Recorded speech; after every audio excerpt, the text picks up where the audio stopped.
원한을 버리고 즐겁게 살자. 원한을 품은 사람들 가운데서 원한을 버리고 즐겁게 살자. 원한을 가진 사람들 속에서도 원한에서 벗어나 살자. 본각입니다. 부처님 초기경전 법규경을 통해서 가르침을 받고자 합니다. 부처님께서 사바티 거리에서 걸식을 하고 계실 때입니다. 불을 섬기는 바라문 바라드바자가 종종 초기경전에 등장하는데요. 부처님 보고 머리 깎은 천한 걸식 거기 섰거라 이렇게 아주 악담에 가까운 그런 말을 하면서 천한 사람이라고 부처님을 굉장히 하대를 했습니다.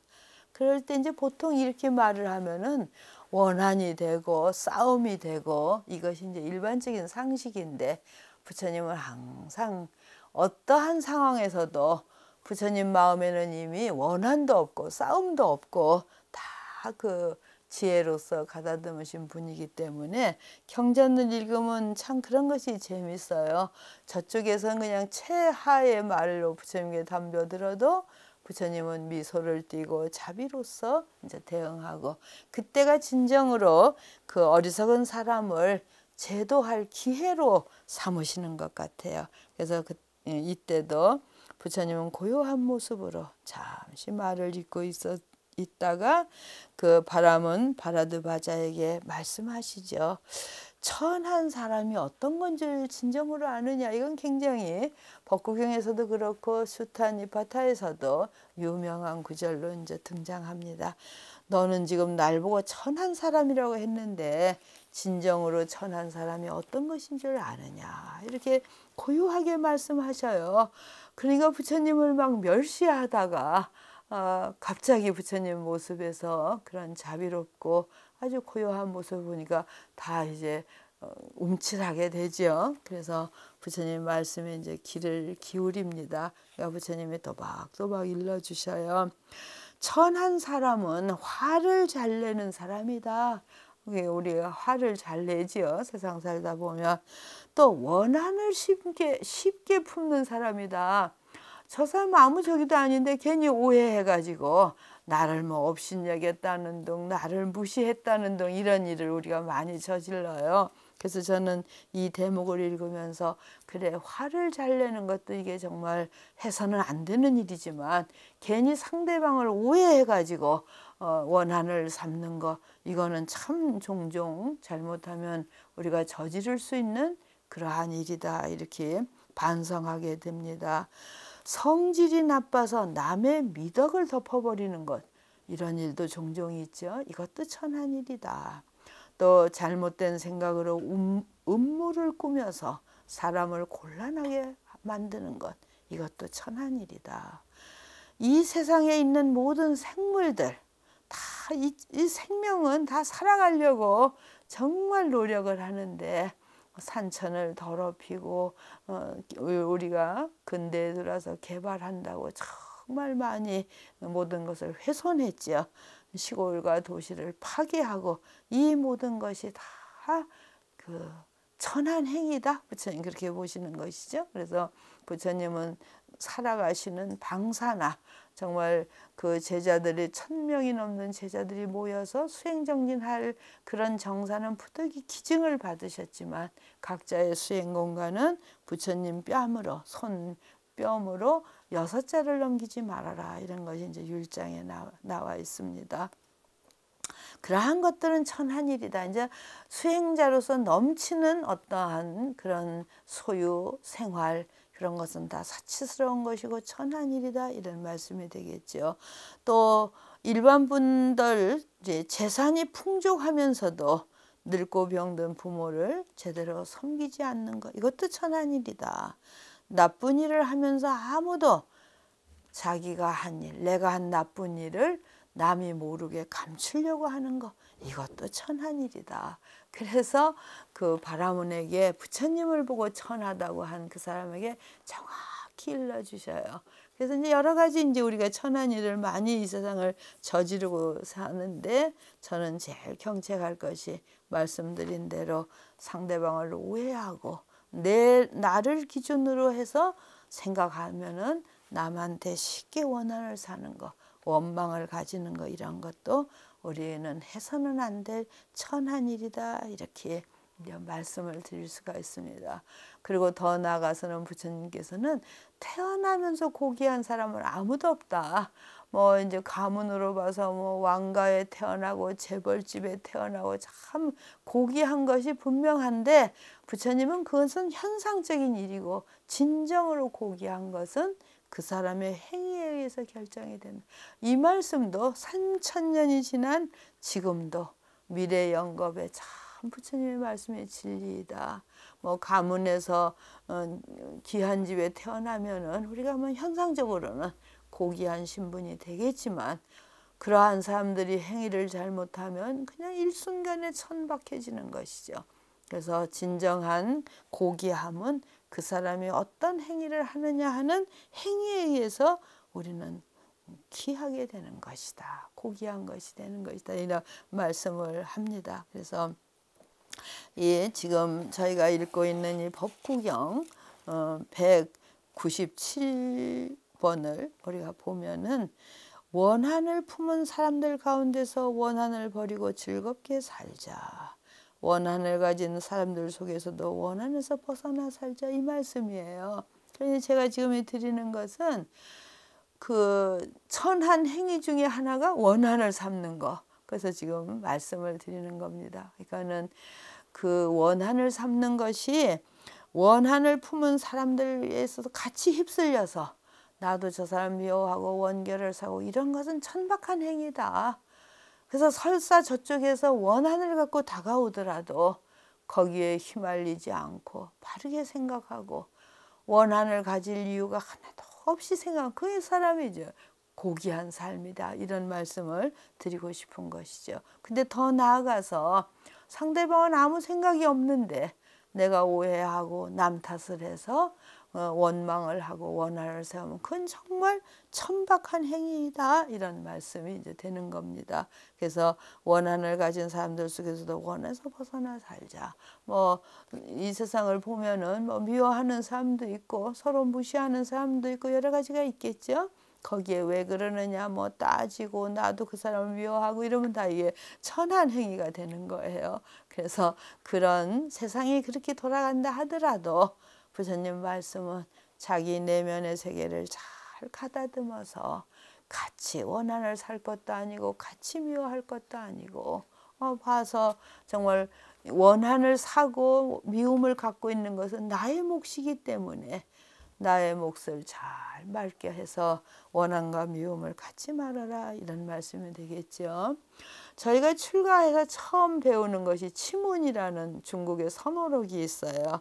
그 중에 위산대원선사 경책에 보면은 소리가 조화로우면 메아리가 순조롭고 형상이 고두면 그림자도 단장하다. 인과가 그러하거늘 어찌 근심하고 두려워할 것이 없겠는가 이 말씀이 있어요. 이제 그 산에 가면은 이렇게 소리를 꽉 치면 앞산에서 이제 메아리가 받아서 똑같이 메아리 울림을 경험해 보셨나요? 저희는 옛날에 운문사 살고 또 이제 성남사 살 때 산을 많이 갑니다. 봄에는 산나무를 뜯으러 가고 또 가을에는 이제 여러 열매들 그때만 해도 뭐 과일 같은 것이 흔하지 않았기 때문에 가을쯤에 가면은 뭐 머루 달에도 참 많이 산중에서 따먹으면 참 맛있고 얼음이 좀 이제 특이하죠. 그 얼음도 저희들이 이제 따먹고 이래서 봄과 가을을 즐겁게 이제 산에서 지냈는데 어디 가면은 소리를 지르면 메아리 치는 골짜기가 있어요. 그럼 우리가 꼭 거기 가서 이제 소리를 꽥 지르면 저쪽에서 그대로 소리가 나요. 그래서 내가 치는 소리가 조화롭고 아름다우면 메아리가 되돌아오는 것도 굉장히 순조롭고 아름답다 이 말씀이에요. 그러니까 우리가 그냥 상대방의 원망과 원한을 먼저 사는데 그러지 말아라. 어떠한 원망과 미움이 있어도 내가 거기에 대해서 원망이 아닌 것으로 또 미움이 아닌 것으로 대응하면 소리를 지른 것이 그 소리가 아름다우면 아름다운 메아리가 난다 이 말씀이에요.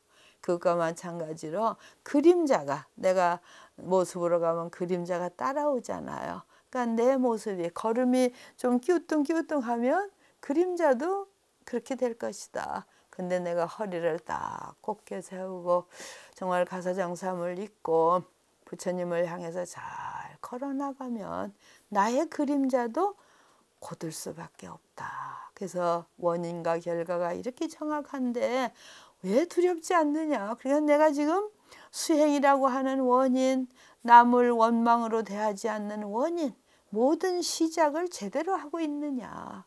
그렇지 않으면 결과는 참 두려워할 결과가 원망의 이 세상에 와서 그 전에 돌아가신 성남사 인자 홍자 인홍로 스님은 저희 어린 스님들한테 그러셨어요. 다생겁으로 지은 원망을 금생에 다 풀고 가야 된다. 그 푸는 것은 108참회를 하고 참회 기도를 함으로써 우리가 다생겁으로 원망과 미움으로 여기까지 왔기 때문에 막 사람끼리 싸워야 되고 고통이 이뤄지고 일이 잘못되는 것은 다 다생겁 내에 잘못된 그러한 제업이다. 그래서 금생에는 참회를 하고 108기도를 하고 그래서 그런 원망을 다 소멸하고 가라. 근데 하물며 금생을 살면서 원망을 더 쌓아서 되겠느냐. 이것도 이제 그 인홍로 스님의 말씀 어록으로 제가 이제 기억을 하고 있습니다. 그리고 또 그 어른께서는 복을 지어야지 복을 감할 행위를 하면 되느냐 이제 이런 말씀도 해요. 이 세상엔 두 가지거든요. 지혜와 복이에요. 지혜는 내 내면의 세계를 잘 가다듬는 거고 복은 함께 나누어서 서로 공유할 수 있는 것이 복이에요. 그러니까 복 있는 사람이 옆에 있으면 그 주위가 다 편안해요. 같이 뭐 음식이 하나 들어오면 같이 나누어 먹을 수 있고 복이 있듯이. 그래서 복은 항상 지어서 주위의 모두와 같이 공유할 수 있는 것인데 그러한 복을 짓지 않으면 안 된다. 그래 복이 없어지는 행위는 하지 말아라. 이제 이런 말씀이시죠. 그래서 지금 소리와 또는 그림자가 나를 중심으로 해서 올곧은 모습을 올바른 모습을 지켜가듯이 모든 원인을 나에게서 찾아야 된다. 그런 말씀이고요. 또 이제 취문에는 그 유교 어록이 많이 인용되어 있어요. 그래서 이제 논어 공자의 문헌인 논어의 것을 취문에 인용해 놨는데 어진 것이 멀리 있겠느냐. 그 유교의 근본 가치는 어질인자. 그 어진 것이죠. 어진 것이 멀리 있겠느냐. 그러니까는 다 인을 구현하고 착함을 구현하는 것이 공자의 아주 기본 가치인데 그럼 내가 오늘부터 내가 좀 어질게 살아야지. 그 어진 게 어디쯤 있을까? 이렇게 찾으면 바보라는 것이죠. 어진 것이 착한 것이 멀리 있겠느냐. 내가 어질고자 하면 내가 착하게 살아야 되겠구나 하면 그 순간 곧바로 그 어짐이 바로 나에게 있다. 이런 말씀이 있어요. 그래서 그 말씀도 제가 논어를 직접 본 건 아니지만 치문에 인용된 것을 보면서 정말 그렇다. 부처님 말씀도 거룩하고 공자의 말씀도 어질고자 하면 그 어짐이 멀리 있는 게 아니다. 한순간에 내가 어질게 살면 그러면 바로 내가 어진 사람이 되고 귀한 행동이 되는 것이다. 이런 말씀이 되는 것이죠. 그리고 더 이제 그 중국의 임재선사의 말씀, 임재어록에는 입처계진, 수처작추라는 그러한 말씀이 아주 유명합니다. 내가 서 있는 거기에 내가 서 있는데 다 이상한 것이 벌어지면 책임이 나한테 있는 거예요. 그래서 입처계진, 내가 서 있는 그 자리가 나를 중심으로 해서 다 참된 거, 진실하려고 노력해라.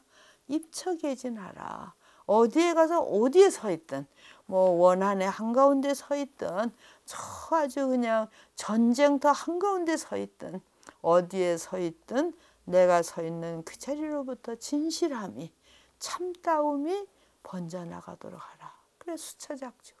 어디 가서 무엇을 하든 주인으로서 행위해라. 주인이라 행위하는 것은 책임을 지라는 것이죠.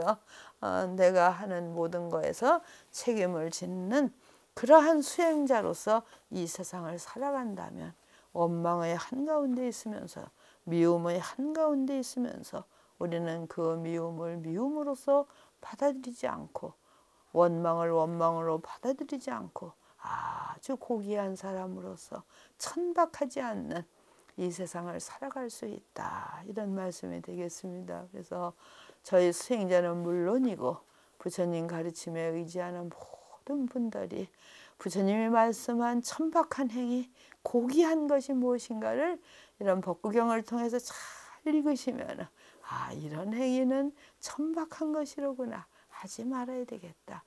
이러한 것은 고귀한 행위로구나. 꼭 실천해야 되겠다. 그래서 해야 될 일과 하지 않아야 될 일이 분명히 알아지는 것이 부처님의 가르침이십니다.